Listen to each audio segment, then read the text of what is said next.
شهر رمضان الذي أنزل فيه القرآن هدى للناس وبينات من الهدى والفرقان نحمده ونصلي على رسوله الكريم اما بعد فاعوذ بالله من الشيطان الرجيم بسم الله الرحمن الرحيم رب اشرح لي صدري ويسر لي امري واحلل عقدة من لساني يفقهوا قولي۔ السلام علیکم ورحمۃ اللہ وبرکاتہ۔ ناظرین، پروگرام شہر رمضان کے سلسلے میں آج ہم سحری اور افطاری کے موضوع پر بات کریں گے۔ پچھلے پروگرام میں ہم نے تقوی کے بارے میں بات کی۔ عام طور پر ہمارے ہاں یہ خیال پایا جاتا ہے کہ جو شخص متقی ہو، پرہیزگار ہو، اس کو نہ کھانا پینا چاہیے، نہ آرام کرنا چاہیے، نہ اچھا لباس پہننا چاہیے۔ حالانکہ اسلام میں تقوی انسان کے دل کی کیفیت کا نام ہے، جیسا کہ ایک حدیث میں آتا ہے کہ نبی صلی اللہ علیہ وسلم نے دل کی طرف 3 بار اشارہ کرتے ہوئے فرمایا کہ التقوی ہا ہونا، التقوی ہا ہونا، التقوی ہا ہونا، کہ تقوی یہاں ہے، یعنی دل کے اندر ہے۔ تقوی کا مقام دل ہے، جس میں اللہ کا ڈر پیدا ہوتا ہے، جس میں اللہ کی محبت پائی جاتی ہے۔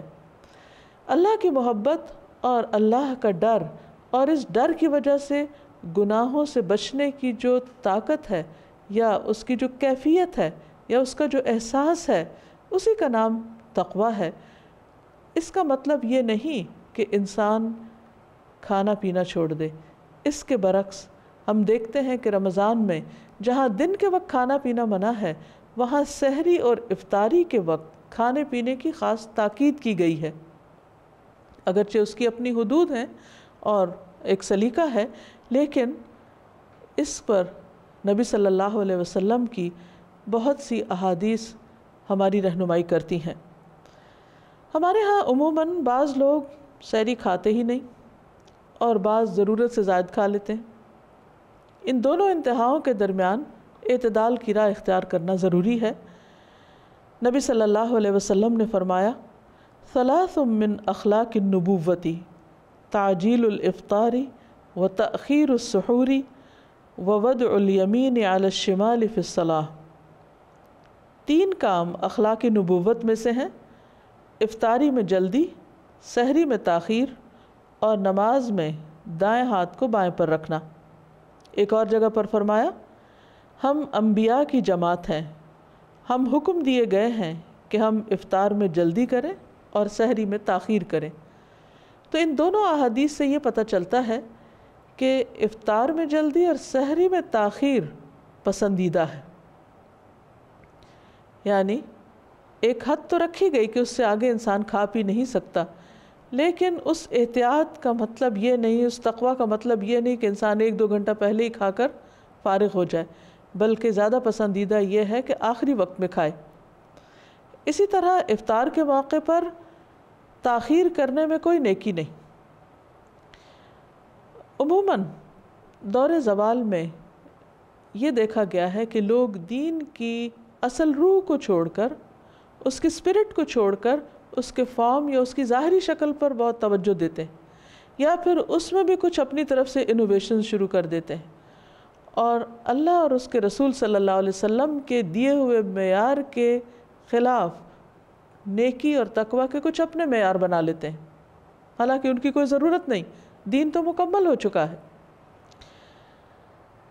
تو بات یہ ہے کہ ہم سب کو اپنے آپ کو اس طریقے پر لانا ہے جو محمد صلی اللہ علیہ وسلم کا طریقہ ہے، کیونکہ خیر اور بھلائی اسی میں ہے۔ آپ صلی اللہ علیہ وسلم کی سنت کیا ہے؟ آپ نے اس سلسلے میں کیا فرمایا؟ ایک حدیث میں آتا ہے، آپ نے فرمایا، تسحروا فإن فی السحور برکہ، سحری کیا کرو کیونکہ سحری کرنے میں برکت ہے۔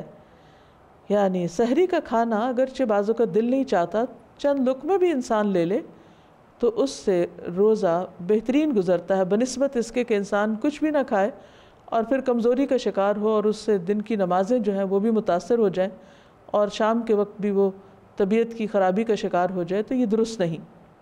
ایک اور روایت میں آتا ہے، ارباز بن ساریہ کہتے ہیں، مجھے رسول اللہ صلی اللہ علیہ وسلم نے رمضان میں سحری کے لیے بلایا، یعنی سحری کی دعوت کی، اور فرمایا ہلم الی الغداء المبارک، آؤ مبارک کھانا کھا لو، یعنی اس کھانے کے اندر بھی برکت ہے، وہ تمہارے لیے صحت و عافیت کا ذریعہ ہوگا۔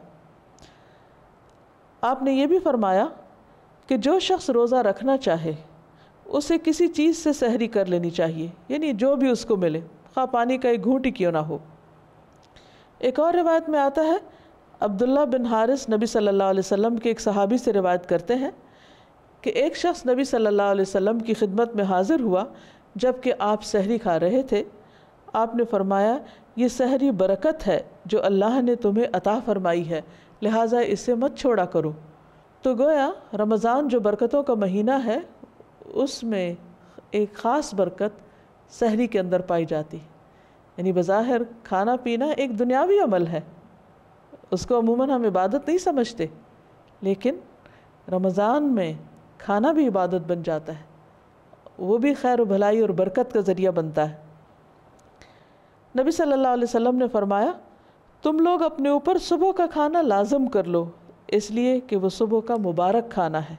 تو گویا سحری کی برکت حاصل کرنے کے لیے انسان کچھ نہ کچھ ضرور کھائے، خواہ پانی کا ایک گھونٹ ہی کیوں نہ ہو۔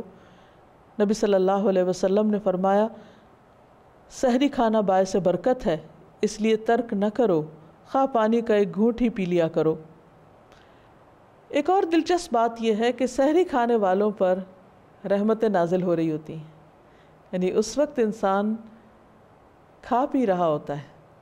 اب ظاہر ہے کہ جب وہ کھا رہا ہوتا ہے تو اس وقت کوئی ذکر نہیں کر سکتا، اس وقت کوئی اور کام نہیں کر سکتا، ایک وقت میں ایک ہی کام ہو سکتا ہے، لیکن کھاتے وقت اللہ تعالیٰ اس بندے پر اتنا خوش ہوتے ہیں کیونکہ اللہ تعالیٰ کو معلوم ہے کہ یہ بندہ میری خاطر رات کے اس حصے میں اٹھا ہے، اور جب اس کا کھانے کو دل نہیں چاہ رہا تو میری خوشی کی خاطر کھا رہا ہے، تو ایسے بندے پر خوش ہو کر اللہ تعالیٰ اپنی رحمت نازل فرماتے ہیں۔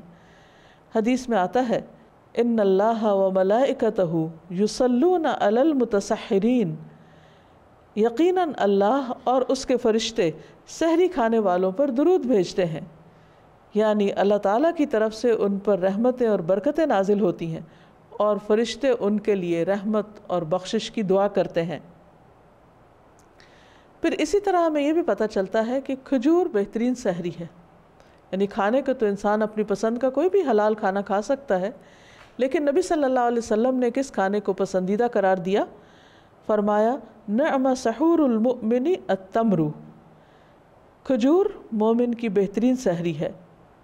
تو اس سے یہ پتہ چلتا ہے کہ سحری کے وقت انسان کو ایسی متوازن غذا استعمال کرنی چاہیے کہ جس سے انسان کو انرجی بھی ملے، دن بھر تر و تازہ رہے اور اپنے فرائض کو صحیح طور پر ادا کر سکے، اپنی عبادات کو صحیح طور پر ادا کر سکے۔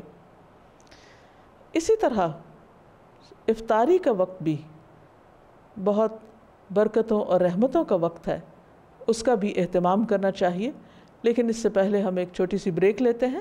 السلام علیکم ورحمۃ اللہ وبرکاتہ۔ السلام علیکم ورحمۃ اللہ وبرکاتہ۔ ناظرین، ہم بات کر رہے تھے سحری کے بارے میں کہ سحری کھانا ایک بابرکت عمل ہے اور سحری کھانے والوں پر اللہ تعالیٰ کی رحمتیں نازل ہوتی ہیں، فرشتے ان کے لیے دعائیں کرتے ہیں۔ اسی طرح سارا دن روزہ رکھنے کے بعد شام کو جب روزہ کھولنے کا وقت آتا ہے، یعنی افطاری کا وقت، تو وہ وقت بھی بہت بابرکت ہے، وہ وقت مومن کے لیے خوشی کا وقت ہے۔ حدیث میں آتا ہے نبی صلی اللہ علیہ وسلم نے فرمایا للصائم فرحتان یفرحہما اذا افطر فرح واذا لقی ربہ فرح بصومہ، روزہ دار کو دو خوشیاں حاصل ہوتی ہیں، ایک اس وقت جب وہ افطار کرتا ہے تو خوشی محسوس کرتا ہے، اور دوسرے جب وہ اپنے رب سے ملاقات کرے گا تو روزے کا ثواب دیکھ کر خوش ہو جائے گا۔ ہم جانتے ہیں کہ روزے کا ثواب اللہ تعالیٰ نے کسی کو نہیں بتایا، کسی کے علم میں نہیں کہ وہ کیا چیز ہوگی، وہ کتنی بڑی خوشی ہوگی، لیکن انسان جب اپنے روزے کا اجر اللہ کے ہاں پائے گا تو خوش ہو جائے گا۔ لیکن یہ یاد رکھیے کہ افطاری جلد کر لینی چاہیے، سورج غروب ہوتے ہی روزہ افطار کر لینا چاہیے۔ نبی صلی اللہ علیہ وسلم نے فرمایا کہ لوگ اس وقت تک بھلائی پر رہیں گے جب تک افطار کرنے میں جلدی کریں گے۔ وقت سے پہلے افطار کرنا ناپسندیدہ عمل ہے اور اس پر ایک حدیث میں سزا بھی بتائی گئی ہے۔ رسول اللہ صلی اللہ علیہ وسلم نے فرمایا کہ میرے پاس 2 آدمی آئے، انہوں نے میرا بازو پکڑا اور مجھے ایک دشوار گزار پہاڑ کے پاس لے گئے۔ ایک جگہ میں کیا دیکھتا ہوں کہ کچھ لوگ الٹے لٹکائے گئے ہیں، ان کی باچھوں کو پھاڑا جا رہا ہے اور وہاں سے خون بہہ رہا ہے۔ میں نے کہا کہ یہ کون لوگ ہیں؟ انہوں نے کہا، یعنی جو 2 آدمی لے کر گئے تھے آپ کو، کہ یہ وقت سے پہلے روزہ افطار کر دینے والے لوگ ہیں۔ اس موقع پر ایک اور بات بھی ذہن میں رہے کہ اگر انسان کبھی بادلوں کی وجہ سے روزہ جلد افطار کر لے، یعنی انسان یہ سمجھے کہ سورج غروب ہو چکا ہے لیکن ابھی غروب نہ ہوا ہو، تھوڑی دیر کے بعد جب بادل چھٹیں تو سورج پھر نظر آنے لگے اور انسان اپنا روزہ کھول چکا ہو، تو اس صورت میں انسان کو روزے کا اجر تو مل جائے گا لیکن اس کا یہ روزہ ادا نہیں ہوگا۔ وہ رمضان کے بعد کسی بھی دن اپنے اس روزے کی قضا کر لے، یعنی قضا کے طور پر یہ روزہ دوبارہ رکھ لے، کیونکہ وقت سے پہلے افطار خواہ غلطی سے ہی کیا گیا ہو، اس سے روزہ ادا نہیں ہوتا۔ اسی طرح ہم یہ دیکھتے ہیں کہ نبی صلی اللہ علیہ وسلم کھجور کے ساتھ روزہ افطار کرتے تھے اور کھجور میں بھی تازہ کھجوروں کو پریفر کرتے۔ حدیث میں آتا ہے، کان رسول اللہ صلی اللہ علیہ وسلم یفطر علی رطبات قبل ان یصلی فإن لم تکن رطبات فعلی تمرات فإن لم تکن حصى حصوات من ماء۔ رسول اللہ صلی اللہ علیہ وسلم نماز سے پہلے تازہ کھجوروں سے روزہ افطار فرماتے، اگر تازہ کھجوریں نہ ہوتی تو خشک کھجور تناول فرما لیتے، یہ بھی نہ ہوتی تو پانی کے چند گھونٹ پی لیا کرتے تھے۔ ان احادیث سے ہمیں یہ پتہ چلتا ہے کہ نبی صلی اللہ علیہ وسلم کی افطاری کے معاملے میں کیا سنت تھی، کیا طریقہ تھا۔ چند کھجوریں اور پانی کے چند گھونٹ اور اس کے بعد نماز مغرب کی ادائیگی۔ اس کے مقابلے میں اگر ہم آج کے اپنے طور طریقوں کا جائزہ لیں تو ہمیں اچھی طرح معلوم ہو جائے گا کہ ہم اس سنت میں بہت پیچھے ہیں۔ روزہ میں بھوکا رہنے کا ایک خاص مقصد ہے اور ہم دیکھتے ہیں کہ اس کی وجہ سے، یعنی سارا دن جو ہمارے مختلف آرگنز کو آرام ملتا ہے تو ہماری جسمانی صحت بحال ہوتی، ہمارے اعضائے ہضم پر زیادہ بوجھ نہیں پڑتا، ان کو بھی آرام کا کچھ ٹائم مل جاتا ہے۔ لیکن افطار کے بعد جب یکلخت اور ایک ہی دفعہ میں اور ایک ہی سٹنگ میں بہت کچھ کھا لیا جاتا ہے تو وہ مقصد فوت ہو جاتا ہے۔ سارا دن خالی رہنے کے بعد معدے پر جب ایک دم لوڈ پڑتا ہے تو یہ صحت کے اعتبار سے بھی نقصان دہ ہے، اور اسی طرح انسان کے بدن میں سستی اور کسل مندی پیدا ہو جاتی، جس کی وجہ سے پھر نماز مغرب تو کیا، نماز عشاء اور تراویح کی نماز بھی متاثر ہوتی۔ پھر کھانا پکانے اور اس کے اہتمام میں خواتین کا عموماً بہت سا ٹائم لگ جاتا ہے، جس کی وجہ سے ان کی عبادتیں متاثر ہوتی ہیں اور یوں روزے کا مقصد فوت ہو جاتا ہے۔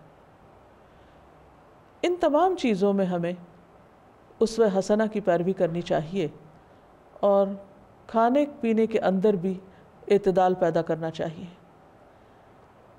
نبی صلی اللہ علیہ وسلم نے ہمیں ہر موقع کی مناسبت سے بہترین اصول اور ضابطے دیے ہیں۔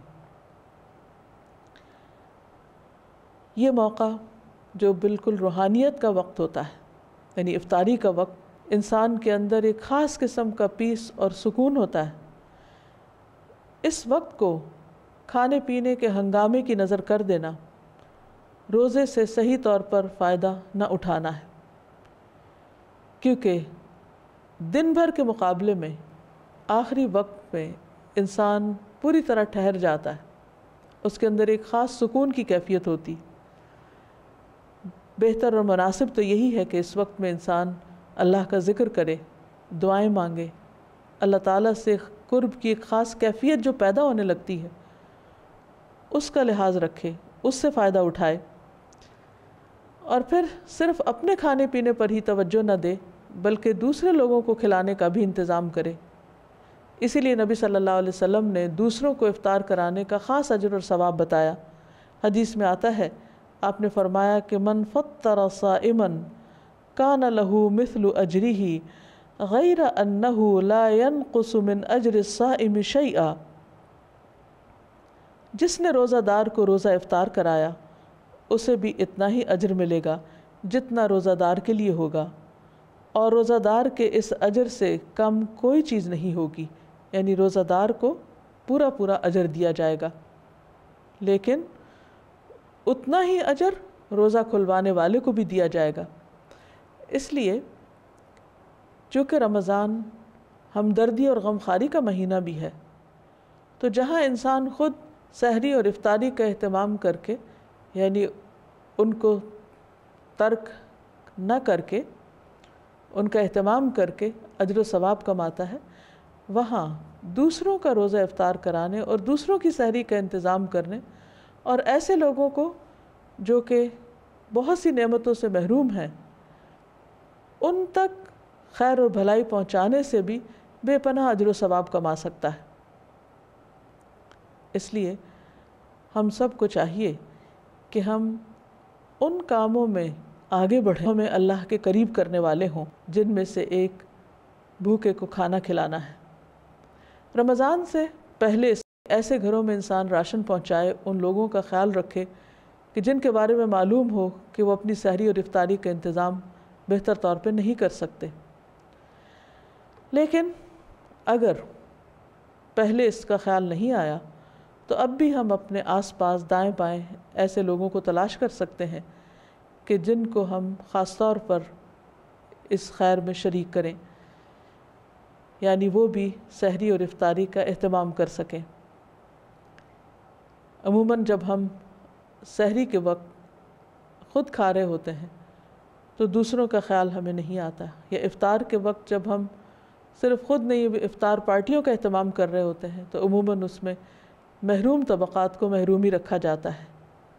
نبی صلی اللہ علیہ وسلم کا طریقہ ہمیں کیا پتہ چلتا ہے کہ بعض اوقات آپ افطار کے قریب ہوتے اور اتنے میں کوئی سائل آ جاتا اور وہ آپ سے مانگ لیتا تو آپ اپنے حصے کی چیز بھی اس کو دے دیا کرتے تھے، اور یہی طریقہ اور بہت سے نیک لوگوں کا رہا ہے۔